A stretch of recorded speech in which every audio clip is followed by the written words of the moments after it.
சின்ன மருமகள் சீரியல் இன்னைக்கு எபிசோட்ல ஈஸ்வரி வந்து உசுப்பேத்தி விட்டுட்டே இருக்காங்க. சேது என்ன வேலை பண்ணியிருக்கான் பாருங்க, கேஷியர் சொல்லுங்க, அவன் பைசா இருந்து தான் போட்டானா இல்லை எப்படி அப்படிங்கிற மாதிரி கேட்குறாங்க. இல்லை பொதுவான அக்கௌண்ட்ல இருந்து தான் 5 லட்சம் வாங்கி அந்த கடையை ஏற்பாடு பண்ணி கொடுத்தாரு அப்படிங்கிற மாதிரி சொன்ன உடனே ராஜாங்க வந்து ரொம்ப டென்ஷன் ஆயிடுறாங்க. சாவித்திரி வந்து இவனுக்கு எவ்வளோ தைரியம் இருக்கும், நம்ம கூட்டு குடும்பமாக இருக்கோம், இவன் 5 லட்சத்தை ஒதுக்கி இப்படி மாமியாருக்கு கொடுத்துருக்கானு அப்படின்னு சொல்லிட்டு ரொம்ப டென்ஷனாகவே பேசிகிட்டு இருக்காங்க. சேதுக்கு ஃபோன் பண்ணி வர சொல்லுங்க அப்படின்னு சொல்கிறாங்க. அவங்க சித்தப்பாவும் கால் பண்ணி வர சொல்கிறாங்க. சேதுவும் வந்துடுறாரு. அப்போ அவங்க சித்தப்பா எல்லாமே கேட்குறாங்க, அவங்க மாமியார் வீட்டுக்கு கடை வச்சு கொடுத்தியா அப்படின்னு சொல்லிட்டு. ஆமாம், ஆனால் இதை நான் வேணும்னே செய்யலை, அப்போ அப்பா கிட்ட எதுக்கு மறைச்ச அப்படிங்கிற மாதிரி கேட்குறாங்க. இல்லை நான் அப்புறம் சொல்லிக்கலான்னு தான் நினச்சேன் அப்படிங்கிற மாதிரி எவ்வளவோ சொல்லி புரிய வைக்கிறாங்க ராஜாங்கத்துக்கிட்ட. ஆனால் ராஜாங்க வந்து ரொம்ப டென்ஷன் ஆகி, நீலாம் ஒரு பிள்ளையா, எனக்கு நீ பிள்ளையே இல்லை அப்படின்னு சொல்லிட்டு போயிடுறாங்க. சேது வந்து ரொம்ப கதறி அலறாங்க, அப்பா என்னை மன்னிச்சிருங்க அப்படின்னு சொல்லிட்டு.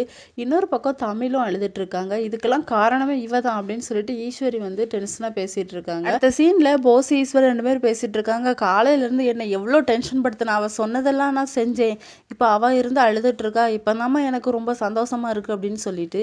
அப்போ ஈஸ்வரியும் சொல்றாங்க, சேதுவை இனி என்னைக்குமே ராஜாங்கம் ஏத்துக்கிட மாட்டாரு, அவங்க 2 பேரும் என்னைக்குமே எதிரியா தான் இருப்பாங்க அப்படின்னு சொல்லிட்டு. இதோட இன்னைக்கான எபிசோட் முடியுது.